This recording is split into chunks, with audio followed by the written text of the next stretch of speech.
Hello, and welcome to Small Business Success Stories at SCORE Houston. This is where we bring insights, experiences, and the journey of successful small business entrepreneurs. SCORE mentors volunteer their time to guide small businesses. SCORE is America's largest network of volunteer business mentors supported by the U.S. Small Business Administration. Here in Houston, we provide free confidential mentoring and education to help entrepreneurs start, grow, and succeed. Now, let's dive into today's small business success story. Hi, I'm Dr. Jeff Ricken. I'm a certified SCORE mentor, and today we are joined by Dr. Dedra Frazier, a licensed psychologist and a visionary founder of Psychology Works. Dr. Frazier's journey is a powerful testament to the impact of returning to one's roots to solve critical community needs. After earning her PhD from Texas A&M and gaining extensive experience in the Texas public school systems, she launched her private practice in 2012 as a solo entrepreneur. Since then, she has scaled her company Psychology Works into a thriving multi-location practice with over 15 providers across Pearland and Lake Jackson. A 2017 Capital One Bank Getting Down to Business Pitch Contest winner, Dr. Frazier has balanced clinical excellence with business savvy, even as she has navigated personal health challenges and a rapidly changing health care landscape. She joins us to share her insights on scaling a service business today, building a specialized team, and the importance of professional support for long-term growth. Welcome, Doctor. Tell us a little bit about your journey to becoming an entrepreneur in psychology services. Thank you so much, Dr. Ricken, for that wonderful introduction. I need to pay you for introducing me everywhere. That was awesome. You made me sound very good. So I'll just start with telling you guys about myself and I guess like my journey to where things are now. I'm really a small town girl. I grew up in a very small town. It's called Sweeney, Texas. It's south of Houston on the Gulf Coast. And so those small town values of, just community service, things like that have always been near and dear to my heart. And so growing up, as a matter of fact, like growing up, I was always like a really quiet kid, but I was always very curious. And I was just a people watcher. I would sit back, I wouldn't say anything. I just used to like watch everything and notice everything. And so for like being like in second grade, I could remember like noticing that there was a kid in my class who was being mistreated. He was being bullied a little bit. And I would always feel like so bad for him. And like I would wonder like why are people treating him that way? Like what makes them act like that towards him? And also like for him, like, why does he respond the way that he responds? Like, why does he allow it to like make him feel bad, like what they do to him or what they say about him? And I was just like always like curious about like that dynamic of like, interpersonal relationships. And so I was So that's where you developed an interest in interpersonal relationships, yes, it was was just to others who were suffering, bullying, etc. exactly. It was just something so natural to me. I had a natural curiosity about it. And I was one of those people I wanted to like make him feel better. I remember that. I wanted to like, help him. I wanted to make him feel better. I wanted to let him know that like it didn't matter what those people like said about him. Like, he was, like still a special person. But anyway, it started, with things like that. And that's just the type of kid that I was. And I didn't know that there's like a job for that. I didn't know that like, oh, like people actually like do this for their job and they, work with people, they connect with people, they help people understand emotions and behaviors and interactions and relationships and all types of things like that. And so as I grew up and I started just like learning about different career paths and things like that, I was like, oh, like this psychology thing's like, this sounds like what I am already. I just didn't know that there's like a name for it. You were natural already as a psychology therapist, even as a young student. Exactly. And so that's where it all started from, right? And so then I was like, this is what I'm gonna do. Like I'm already like this is already who I am. So now let me just make this thing official. So I went to after I graduated from high school, I went to college. I majored in psychology and minored in child development because I always had a more of a passion for like young people. And that's where it began. I started off at Spelman College, like I said, a psychology major, child development minor. Then I went on to Texas A&M to get a degree in school psychology because I really wanted to work with children. And so that's like where my journey started from. Terrific. Well, that's interesting. So now you're a graduate with a PhD in psychology. What happened next?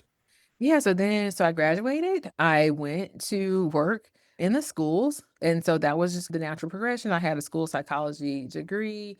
I worked as a school psychologist. I worked at Sci-Fair ISD, and then actually I moved back to the Lake Jackson area, which is close to where I grew up, because my father was sick at the time and he was like terminally ill. And so I was like, I wanted to just come home like closer to my family. And so I came home and I got a job at Bradford ISD. I was able to, be here with my dad for his like last couple of years. And then Sci-Fair actually offered me a job to come back. I was an intern there. I got my training there. And then I left to come to Lake Jackson. And then they were like, hey, can you please come back?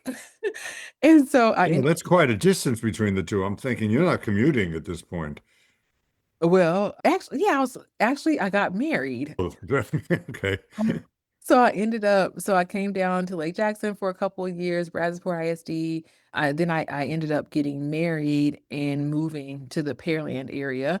And then I just commuted to Cypress every day. So I did that for a couple of years and I went back there. It was a great place to learn and to grow and to get started. I actually loved working in the schools. Like I loved working with the children and, just helping to identify what some of their issues were, helping the teachers to support, just different behavior concerns and things like that.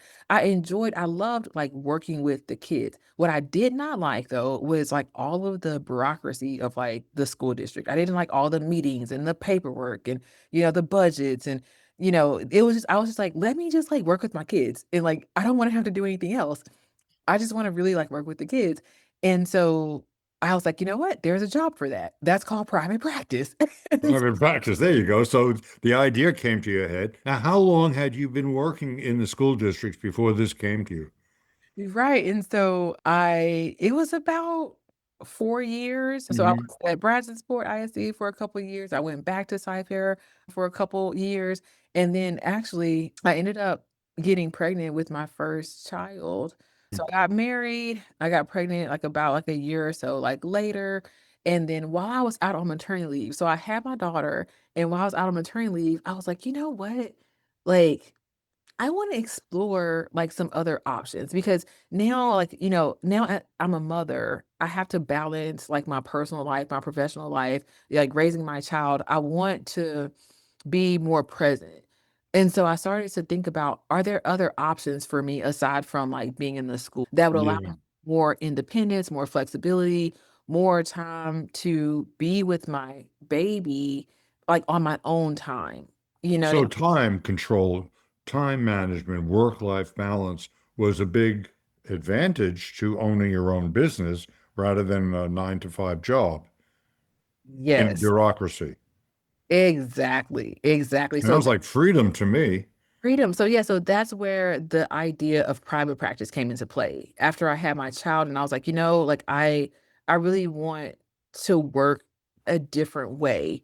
And so then I started as a matter of fact, it was spring break and I was still working in the schools, but during spring break, so I ended up going to a private practice, a group private practice, because I didn't really know how to operate a private practice. I was a licensed psychologist and I was a school psychologist. I had like two licenses.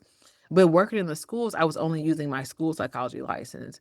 And so I was limiting myself because I had more opportunity to do other things outside of the school with the license that I had. I just wasn't doing anything.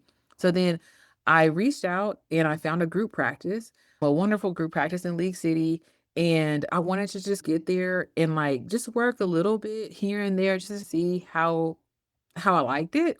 And so I started over spring break on a Saturday. I still had my regular job at the school. I had my baby at home. And then I would just go in on Saturday mornings from like 9 to 12 and I would see patients in that group private practice. So you tested the waters a little bit, put your foot in the lake a little bit to see what the temperature was like, and you felt you didn't know about business though. I mean, you didn't have any business you didn't know how to bill an insurance company, how to keep a set of books, pay taxes. You didn't know how to do any of that stuff because you were, working for a school district. Exactly. And so for me, that initial path into private practice by entering a group, it was really helpful for me because, like you said, I didn't know anything about it. And so, but they knew something about it. So I was like, hey, well, let me go and have a safety net there, have like administrative support, a community, things like that. And so I just got there. I worked there. I started like I said on Saturdays, and I got a good feel for how everything operated, and I just learned as much as I could while I was there, and the people were awesome, the owner was awesome. I really enjoyed it, so I ended up, going from Saturday to eventually, like, when the summer came, I just put in my resignation at the school, and I was just like, "I'm gonna just jump into this thing." Well, Um that had to be scary because you probably had, with all your education, you probably had school loans. Oh, definitely. You had some debt. Oh, Oh my definitely. gosh, you were taking a risk. You were I going was to a become what the French call an entrepreneur, a risk taker. taker, a risk. That's where the great aha moment came, says, this is big and risky, and I'm scared. And you went ahead and did it. I went ahead and did it. It just felt natural though. Like I said to you, before, even as a little girl, what being a psychologist has always felt so natural to me. And so as long as I'm able to do the work that I know that I'm meant to do, I haven't really been afraid of the risk. I don't know, it's just something that comes over me that's greater than the fear of failure. I really I really have strong faith, and even though I've had challenges along the way, and I've definitely learned, I've had lots of mistakes and, lots of, like, learning opportunities. At the end of the day, things always seem to work themselves out. Well, tell us about that. I mean, the listeners are probably interested not just about your successes, which are obvious, but some of the challenges and mistakes. Tell us about some of the mistakes and what were the solutions? Wow, okay. So, some of the biggest mistakes okay, so as a mental health professional, I'm a caring person, I'm a compassionate person, and oftentimes what I did, especially at the beginning of starting off in business, when it came to hiring other people. So at first, I do wanna say this because this is very important. So after I stayed at the group practice for a couple of years, and I felt like I had a good idea of how to do it. And so then I took another leap of faith and I decided to go out on my own. I ended up opening up a solo office just by myself in Lake Jackson again, which is close to the area where I grew up. And I decided to come here because there were really not very many other mental health professionals in the area. And I wanted to come back and serve the community where I'm from. And so I started off solo, just me by myself in a little office with a couch. I didn't have a receptionist. I didn't have anything. I answered my own phone. I submitted my own claims. I filled out my own insurance contracts on paper at that time. It wasn't even digital at that. And so I just figured it out and I just did it. And I was pleased with, just being by myself, just seeing my people and going home and, being with my kid at the end of the day, setting my own hours and it was comfortable, but I had no idea how huge the need was for the services that I provide. I had no idea. So I didn't set out to be a business owner with like a group practice, multiple employees. I didn't set out to do that. I just wanted to like work and go home and be with my family. So you mined the area and you found there was a need. There was a You need. cultivated a clientele, a patient base, because there was more need and you were the sole provider. But this had to be scary. You were giving up your health insurance, your pension, you had school loans, you have a family, you have children, and oh my gosh, that's a leap of faith right there. Did you get any help along the way and get any expert advice? I did. And so what I did was I reached out to a former colleague, was someone that I went to graduate school with at Texas A&M. She had her own practice, and I saw her website one day, and I was like, "Oh, I went to school with her. I know her. And so I was like, "Oh, she looks like she's doing some really good work over there. I wanna do something like that." And so I just reached out and I was like, "Hey, do you mind if I come over and just, like, ask you some questions about how you got started?" And so I went there and we had a wonderful conversation. She was so willing to share, and she was a person who gave me probably some of the best advice anyone has ever given me in regards to, like, starting a business, and she told me about the Small Business Development Center. I had never really heard of it before until she told me about it, and she said that they helped her.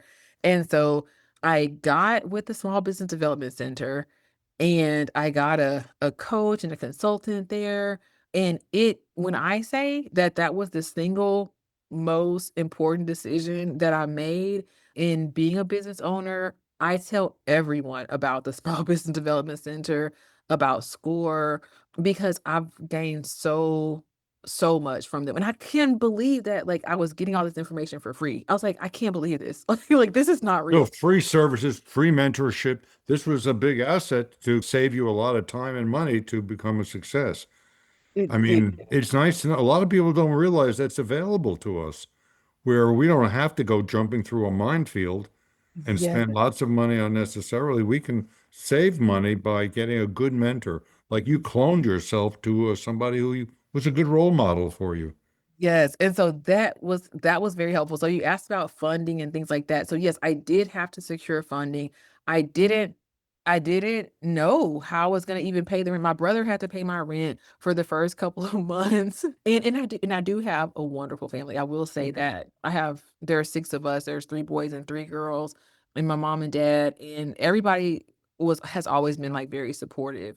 And so my brother, I was like, "Hey, like I have this idea. I want to start this practice. This is how much the rent costs at this building, and I don't have the money for it because I haven't like actually made any money yet." So you had to go borrow some more money and get your credit straightened out and make sure you could afford to do this. So you took a Yeah. leap of faith on this one. I took a leap of faith. I took a leap of It, faith. You were asking me about mistakes, and I do want to go back to that because I think it's important. sure. Talking about how, like, I'm a compassionate person as a mental health provider.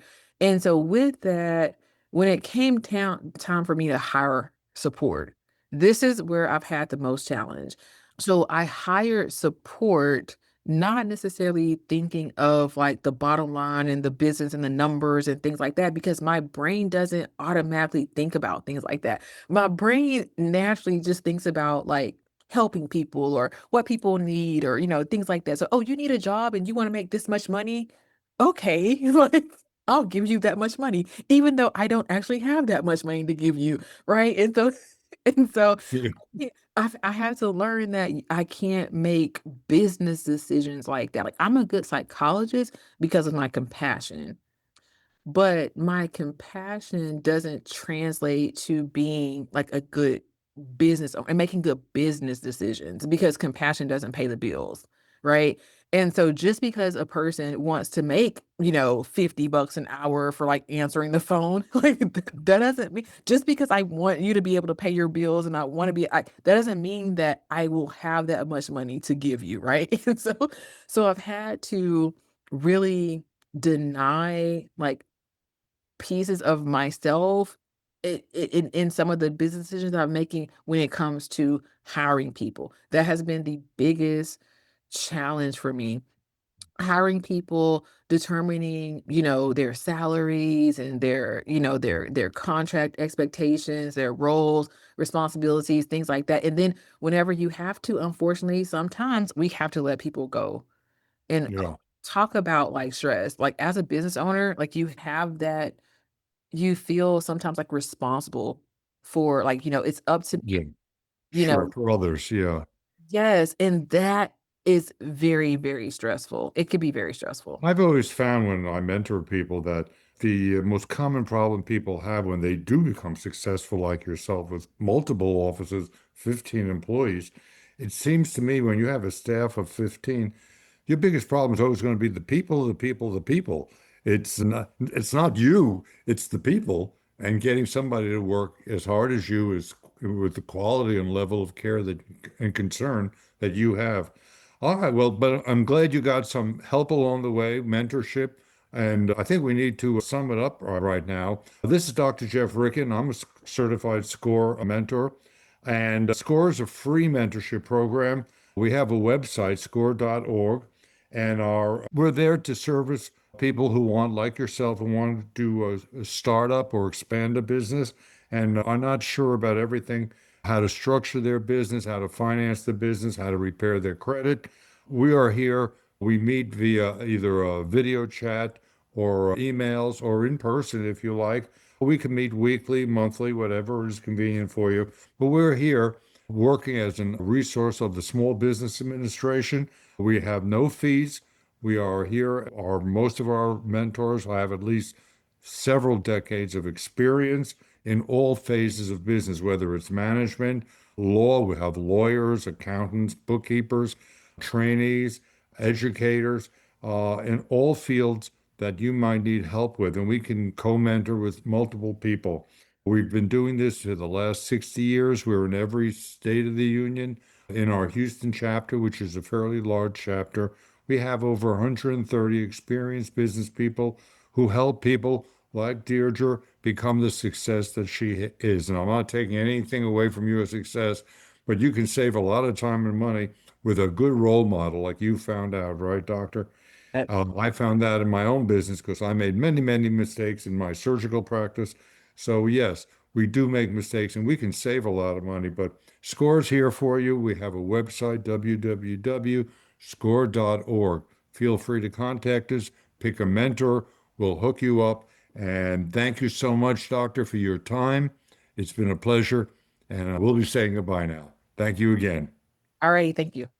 Thank you for listening to Small Business Success Stories at SCORE Houston. If you are an entrepreneur or small business owner, we'd love to support your journey. You can reach us at 713-487-6565 or visit us at 8701 South Gessner, Suite 1200, Houston, Texas, 77074. Our office is open Monday through Friday, 10 a.m. to 2 p.m., except for federal holidays, and walk-ins are always welcome. To learn more, request free mentoring, or register for our workshops, visit us online at www.score.org/Houston. Until next time, keep learning, keep growing, and remember, at SCORE, we're here to help you thrive.